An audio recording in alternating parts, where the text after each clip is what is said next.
tell us your name and then your department. My name is Martha Gorsky, and I'm a cinema professor, and I coordinate the animation program here at San Francisco State. Okay, how many years have you been at the San Francisco? About 25 years. Yeah, what do you enjoy most about teaching? Like, what could you, what are the factors for you to stay 25 years? So, what I enjoy most about teaching is, first of all, teaching animation is a very complicated Mhm, and difficult craft, both technically and artistically, and it's difficult for students. mhm, It's got a high learning curve.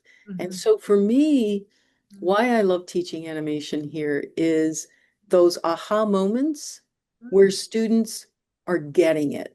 mhm, They'll usually struggle at first with technology, learning the tools, mhm, digital tools, learning software. Some students have an easy time with mhm, software and others really struggle. And so there's definitely a spectrum mhm, of how to create access and paying attention to that.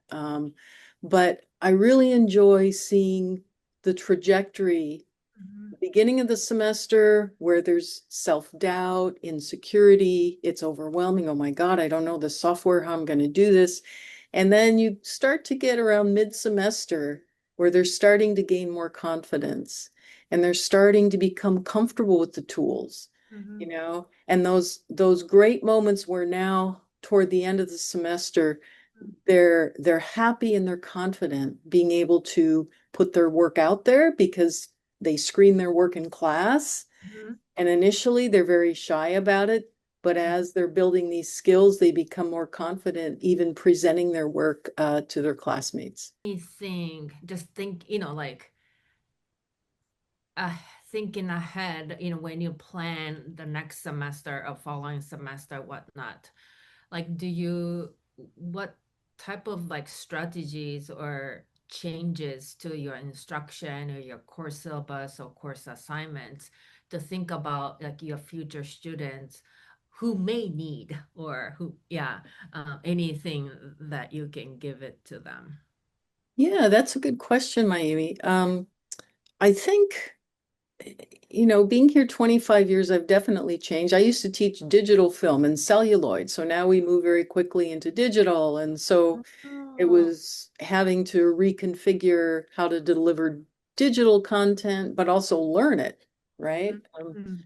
And so one of the things that I'm finding really helpful Mhm. because of the different ways that I'm witnessing how students learn. And oftentimes students will be very frank with me about what helps them and what doesn't. So Oh. I rely on their guidance. That has certainly helped me be a better teacher, but also just understanding that we're in this era now where we're bombarded by 7 years of internet information is the equivalent to one human year of experience. Mhm. It's kind of like one human life equals about 7 dog years.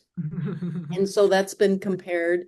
Mhm. We're just receiving too much information too quickly and it's too dense. Mhm. And so I've shifted my teaching, right? This is a complicated, high learning craft, Yeah. but structuring it in such a way where you're giving them just very focused kinds of information. Even the films I show are short. And then Oh. after showing it, we walk through um, how things were made. So we deconstruct some of the strategies and the storytelling. And then the students get the same files that I get, and we make something in the video software together. And Mhm. then as they're doing that, I go around and work with people individually. Some get it, some don't. Some really struggle with the computer, Mhm. right? So I'm doing a demo, they're looking up, then they have to go to their computer, and sometimes that can be confusing. So they just get overwhelmed. But there's always time planned in the class for every demo we do where I go around and mentor people individually so no one's left behind. Mhm. Then, after, say, one of these exercises is complete, we'll go back and look at the film where we were making things to look at that film, and they understand how these tools are helping to tell a story. So there's always kind of a review at the end. Mhm. So, and that's where I found that to be very helpful, that you make a kind of complete circle Mhm. with how you introduce, practice, and then come back to sort of review.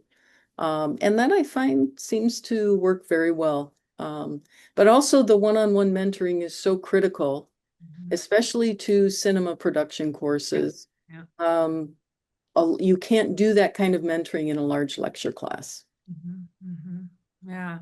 And then before, Ben, and then you have shared that a lot of students are, self-identify with autism or ADHD, neurodiversity.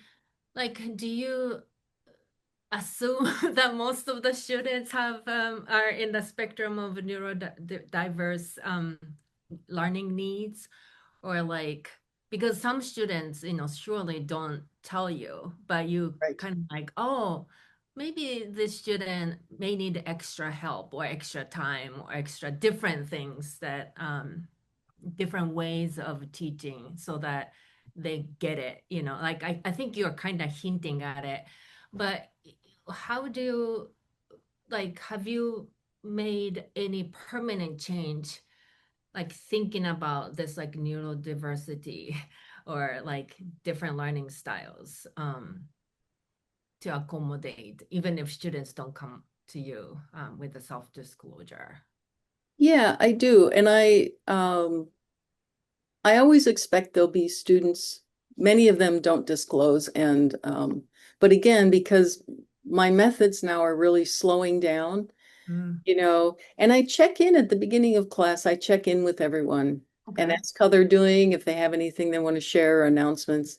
Yeah. So part of what I find is important Uh-huh. is that they feel like they're part of a community and they're Oh. in a safe space to express themselves, to even answer, you know, Mhm. how they're doing.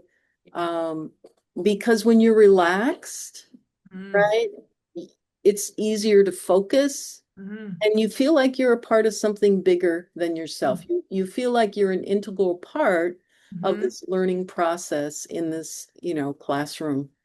mhm, So I've definitely adapted, repetition. And also I understand that sometimes the way I explain something, mhm, some people will get it and some don't. And when I recognize that, it's like, then I try to explain it in a different way or mhm, break it down into sort of bite-sized pieces or bite-sized ideas mhm, because the students paying attention to them and reacting to them is definitely a big part of teaching, I think.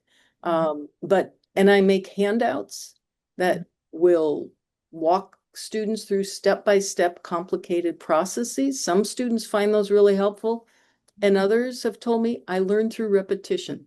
mhm, Like if I practice this technique long enough, mhm, I'll remember it, you mhm, know?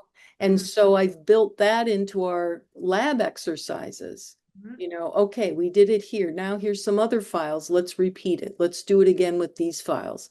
And mhm, so it gives them, they're mhm, spending the class time building these practices, becoming comfortable, but then knowing if something's difficult, I'm there to help and I'm there to assist.